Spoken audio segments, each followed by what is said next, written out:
ito ay rated SPG. Striktong patnubay at gabay ng magulang ang kailangan. Maaaring may masiselang tema, lengguwahe, karahasan, sexual, horror o droga na hindi angkop sa mga... Tila unti-unti na ngang nasisira ang pamilya Torrecampo, kaya naman nga't laking galit nga nito ni Greg kay Paulo dahil nagawa nga ni Paulo lokohin si Marge at nagbunga pa nga ang gabing ginawa nga nila nito ni Thea. Kaya naman nga't itong si Thea ay handa ngang sabihin sa lahat ng tao ang ginawa sa kanya nito ni Paulo.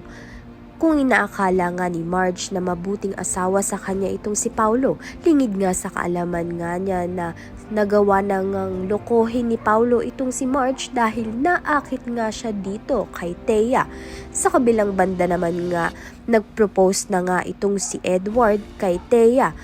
Dito na nga magsisimulang maging magulo nga ang pamilya Torrecampo dahil makakapasok na nga itong si Thea sa mansyon at makakasama niya na nga itong si Paulo at si Thea. Kaya naman nga't yan at iba pa ang dapat nating pakaabangan. Maraming salamat sa iyong panonood.